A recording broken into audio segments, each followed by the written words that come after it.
Hello friends, welcome to my YouTube channel Hatim Ali's Life. বন্ধুসকল আজি পুনৰাই মই আপোনালোকৰ মাজলৈ আহিছো। তো আজি মই অকমান দূৰলৈ আহিছো যদিও মই আজি খাৰুপেটিয়া টাউনৰ অকমান দূৰলৈ আহিছো। তো আজি খাৰুপেটিয়াৰ খেতিয়কসকলে কি ধৰণৰ জলকীয়া খেতি কৰা মই আপোনালোকক এইটো ভিডিঅ'ৰ মাজেদি আপোনালোকক জনাবলৈ গৈ আছো। তো আপোনালোকে মোৰ ভিডিঅ'টো স্কিপ নকৰাকৈ আপোনালোকে আৰম্ভণিৰ পৰা শেষলৈকে নিশ্চয় চাব। তো আজিৰ এই ভিডিঅ'টোৰ মাজেদি মই আপোনালোকক ধুনীয়া কেইটামান কথা কম। আপোনালোকে সেই কথা যদি আপোনালোকে মোৰ কথাখিনি অন্তত ফলো কৰি যদি আপোনালোকৰ খেতিটো এই পদ্ধতি মতে আপোনালোকে কাম কৰিব পাৰে আপোনালোকে 100% আপোনালোকৰ খেতিৰ পৰা আপোনালোকে ফলন আশা কৰিব পাৰিব। তো দেৰি নকৰো আজি মই আপোনালোকক দেখুৱাম চলি আকাশী 10 সঞ্জন্দা কোম্পানীৰ জলকীয়াৰ খেতি। এই জলকীয়াৰ খেতিত আপোনালোকে কি পন্থা অৱলম্বন কৰিব আৰু গছৰ পৰা 100% ফলন আশা কৰিব আৰু গছত চাওক আপোনালোকে কি ধৰণৰ জলকীয়া লাগিছে। আপোনালোকক যে মই ভিডিঅ'ৰ মাজেদি কৈ থাকো যাতে দাদাসকল আপোনালোকে সঞ্জন্দা কোম্পানীৰ এই চলি আকাশী 10 জলকীয়াটো কৰক। তো কথা হ'ল কি মই আপোনালোকৰ এটা কথা ক'বলৈ গৈ আছো। তো এই সঞ্জন্দা কোম্পানী কিন্তু বহুত ভাল কোম্পানী, কিন্তু মই আজিৰ এই ভিডিঅ'টোৰ মাজেদি মই দুটামান কথা ক'বলৈ গৈ আছো। তো 2025 বৰ্ষত তাৰমানে 2024-25 এই দুটা বছৰৰ ভিতৰতে তাৰমানে কি হ'ল 2023-24ত যিটো জলকীয়াৰ খেতিৰ ধৰণ মই চাইছিলোঁ জলকীয়া কিন্তু অকণমান দীঘল আছিল, কিন্তু এই 2024-25 বৰ্ষৰ যে জলকীয়াৰ খেতি মই দেখা পাই আছোঁ এই খেতিত বা মই নিজেও কৰিছোঁ, মই নিজে কৰা খেতি মই দেখুৱাই দিম। কিন্তু এই বছৰ কিন্তু জলকীয়াৰ বিধানৰ মাজত অকণমান মই তাৰতম্য দেখা পাওঁ যে কোম্পানীৰ পৰা বা কিবা এটা হৈ আহিছে বুলি মোৰ এটা সন্দেহ আছে। তো এনেকুৱা ধৰণৰ বিধান যদি আমাৰ মাজত আহি যায় তো চাওক কি ধুনীয়াকৈ জলকীয়াবিলাক লাগি যায়, কিন্তু ফাৰ্ষ্ট ছেকেণ্ড দুটা টাইম উঠোৱাৰ পিছতে অলৰেডি গছত জলকীয়াখিনি সৰু হৈ যায়। কিয় বা এইটো বিধানৰে কিবা নে কিবা মাটিৰে কিবা নাজানো, কিন্তু মোৰ এইটো হ'ল দাদাহঁতৰ খেতি আৰু মোৰ নিজৰো খেতি সেনেকুৱাও। কিন্তু কথা হ'ল কি এই সৰু হৈ যায় কাৰণ মাটিৰটো গুণাগুণ কেনেকুৱা নহয়। খাৰুপেটিয়াৰ মাটিবিলাকত যদি এনেকুৱা ধৰণৰ চব্জিবিলাক এবাৰ দুবাৰ উঠি কিনে যদি আমাক ঠগ দিয়ে তেনেহ'লেতো আৰু বেলেগ ঠাইত চব্জি খেতি নকৰাটোৱেই ভাল হ'ব। তো চাওক ছেকেণ্ড টাইম উঠোৱা জলকীয়া লাহে সৰু হৈ গৈ আছে, বজাৰত লৈ গ'লে মাৰ্কেটত লৈ গ'লে বেপাৰীসকলে তাৰমানে আনন্দিত নহয়। কিন্তু যোৱা বছৰ 23-24 বৰ্ষত যিটো বছৰ গ'ল সেই বছৰত যেতিয়া জলকীয়া উঠাই কিনে মাৰ্কেটত লৈ যোৱা হৈছিল তেতিয়া কিন্তু বেপাৰীসকলে বহুত আনন্দিত হৈছিল। তো মই কোম্পানীক দোষা নাই, মই এটা কথাই কওঁ কিবা প্ৰব্লেম আছিল, কিন্তু সঞ্জন্দা কোম্পানীৰ মই যিবিলাক ঔষধ যিবিলাক দানা যিবিলাক বিধান পাই আছোঁ চব ভাল আছিল। কিন্তু এই বছৰত মোৰ অকণমান সন্দেহ লাগিছে কিবা জলকীয়াৰ বিধানটোত কিবা প্ৰব্লেম আছিল নেকি, নহ'লে এনেকৈ এবাৰৰ পৰা দুবাৰ জলকীয়া উঠাই বজাৰত বিকাৰ পিছতে জলকীয়া হঠাৎকৈ সৰু হৈ যায়। 1 বিঘা মাটি জলকীয়া খেতি কৰিছোঁ, অন্তত 2 পৰা 2.5 গাড়ী গোবৰ দিয়াৰ পিছতহে আমি খেতি কৰিছোঁ না। ইমান জলকীয়া লাগিছে, এই জলকীয়াবিলাক ডাঙৰ নহয়, সৰু থাকোঁতেই একদম পূৰা ডাঠ হৈ যায়, কোমল নাথাকে কিন্তু ডাঠ হয়, কিন্তু জলকীয়া ডাঙৰ নহয়। বিধানৰ কিবা প্ৰব্লেম আছে, মোৰ এটা সন্দেহ আছে।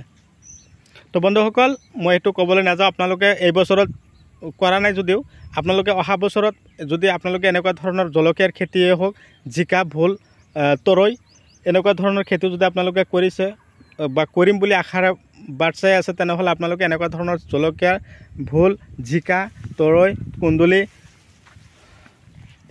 লেচেৰামাহ বটবডি এনেকুৱা ধৰণৰ খেতি আপোনালোকে কৰক। কিন্তু কথা হ'ল কি মই আপোনাক 3টা ধৰণৰ দানাৰ নাম কৈ দিছোঁ, এই দানা 3-4টামান আপোনালোকে মনত ৰাখিব আৰু সেই দানাৰ ওপৰত বেছ কৰি আপোনালোকে যদি খেতিত দিব পাৰে আপোনালোকৰ গছত ইয়াতকৈ বেছিকৈ লাগিব। মই অলৰেডি আপোনালোকক দানাকেইটাৰ নাম কৈ দিছোঁ। ভু এক্টিভ আপোনালোকে কি কৰিব, এইটো প্ৰতি বিঘাত 7 কিলো ইউৰিয়া ল'ব, 7 পৰা 8 কিলো DAP ল'ব, 10-26 ৰঙাটো লৈ কিনে আপোনালোকে খেতিত দিব।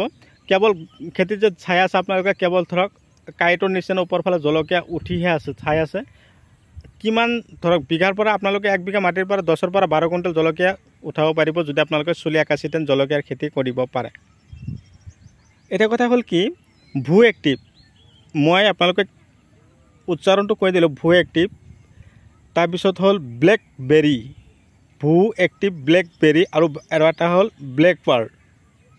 ভু এক্টিভ ব্লেকবেৰী ব্লেক পাৰ্ল আৰু ৰটেক্স এইকেইটা দানা যদি আপোনালোকে 7 কিলো ইউৰিয়া 7 কিলো DAP লগত সংমিশ্ৰণ কৰি আপোনালোকৰ খেতিত দিব পাৰে মইতো আশা কৰোঁ আপোনালোকৰ খেতিও আমাৰ এই খাৰুপেটীয়া কৃষকসকলৰ দৰেই বা ইয়াতকৈ উন্নত ধৰণৰ খেতি আপোনালোকে বা আপোনালোকৰ গছতো তাতকৈ বেছি লাগিব বুলি মই আশা কৰোঁ ফলন। তো বন্ধুসকল মোৰ ভিডিঅ' আপোনালোকে কোন ঠাইৰ পৰা চাই আছে মই আপোনালোকক অশেষ ধন্যবাদ জ্ঞাপন কৰিছোঁ। মই নিজেও খেতিয়ক, কিন্তু মোৰ খেতিটো জলকীয়া এই বছৰ 81 জলকীয়া মই নিজেও কৰিছোঁ, কিন্তু মই সেকেন্ড টাইম উঠাওঁতেও কিন্তু জলকীয়া সৰু হৈ গৈছে। সেইকাৰণে মই কিন্তু অকণমান বিধানৰ কথা কৈছোঁ। তাৰ কাৰণে কোম্পানীও যাতে মোৰ ওপৰত বেয়া নাপায় সেইটো মই আগতীয়াকৈ কৈ দিছোঁ। তাৰ কাৰণ মই নিজেও খেতিয়ক যে যোৱা বছৰ খেতি কৰিলোঁ, ইমান ধুনীয়া খেতি হৈছিল। তিনিটা বজাৰ কৰাৰ পিছতে মই অলৰেডি 2.5 লাখ টকা পাইছিলোঁ। এই বছৰ জলকীয়াও প্ৰডাকশ্যন ঠিক নহ'ল, গছবিলাকো হঠাৎ দুটা এটাকৈ মৰি গৈ আছে আৰু কিয় প্ৰডাকশ্যন কম আৰু সৰু থাকোঁতে জলকীয়াবিলাক ডাঠ হৈ যায়, ডাঙৰ নহয়, কিয় বা প্ৰব্লেম। তো যদি আপোনালোকে কোম্পানীৰ মানুহেও মোৰ ভিডিঅ'টো চাই আছে তো আপোনালোকে প্ৰব্লেমটো মোক অলপ কমেণ্টৰ সহায়ত জনাই দিব। মোৰ তাত আপোনালোকৰ নাম্বাৰ নাই যদিও মোৰ বহুত আনন্দিত হ'লোঁ হয়। তো বন্ধুসকল মোৰ ভিডিঅ' আপোনালোকে কোন ঠাইৰ পৰা চাই আছে মই আপোনালোকক অশেষ ধন্যবাদ জ্ঞাপন কৰিছোঁ। আপোনালোকে যাতে এনেকুৱা ধৰণৰ উন্নত ৰাসায়নিক জৈৱিক আৰু বৈজ্ঞানিক পদ্ধতিৰে এনেকুৱা ধৰণৰ খেতি বাতি আপোনালোকক কৰিব পাৰে।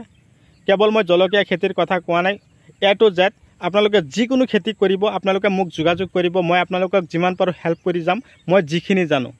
এটা কথাই মই আপোনালোকক কওঁ, মই আপোনালোকতকৈ কেতিয়াও বেছি নাজানো। আপোনালোকে মোতকৈ 3 গুণ বেছি জানে। দাদা বাইদেউসকল মই আপোনালোকক কৈছোঁ, আপোনালোকে বেয়া নাপাওঁ, আপোনালোকতকৈ মই বহু গুণে কম জানো। মই পৰাপক্ষত যিখিনি জানো মই আপোনালোকৰ লগত আলোচনা কৰিম। কোনেও কাকো বুজাব নোৱাৰে, আলোচনাহে কৰিব পাৰে। কোনে কাকো শিকাব নোৱাৰে, শিকিবহে পাৰে। এই কথাটো মই আপোনালোকক কৈ দিলোঁ। তো বন্ধুসকল দীঘলীয়া নকৰোঁ। বৰ্ষাকাল খেতিত যাতে পানী জমা হৈ নাথাকে, শিপা যাতে কোনো প্ৰব্লেম নাথাকে সেইকাৰণে মই ৰটেক্স দানা দিব দিছোঁ। গছৰ হৰমন, তাৰপিছত গছৰ ফুল আৰু জোৱাৰৰ কাৰণে মই আপোনালোকক ব্লেক পাল ব্লেকবেৰী দানাটো দিব দিছোঁ। আৰু বায়'গল্ড গছত বেছিকৈ তাৰমানে ফুলবিলাক ফুটিবৰ কাৰণে বায়'গল্ড এইটো বহুত ভাল। এইবিলাক উন্নত ধৰণৰ দানাৰ নাম আপোনালোকক কৈ দিছোঁ। এই দানাবিলাক পৰাপক্ষত আপোনালোকৰ খেতিত দিয়ক, সফল হওক। মই ডিছক্ৰিপশ্যনত নাম্বাৰ দিছোঁ, কিবা দানা ঔষধ লাগিলে আপোনালোকে মোক যোগাযোগ কৰক। মই আপোনালোকক A to Z যিমানখিনি মই মোৰ খেতিত দি আছোঁ, যিবিলাক ঔষধৰ পৰা মই 100% ৰিজাল্ট পাইছোঁ সেইবিলাক মই আপোনালোকক দি থাকিম। মই অলৰেডি দিও আছোঁ। তো এই ধৰণৰ খেতি কৰক, সফল হওক তাৰে কামনা লৈ আজি মই আপোনালোকৰ মাজৰ পৰা বিদায় লৈছোঁ। পৰৱৰ্তী ভিডিঅ'ত লগ পাম। টাটা।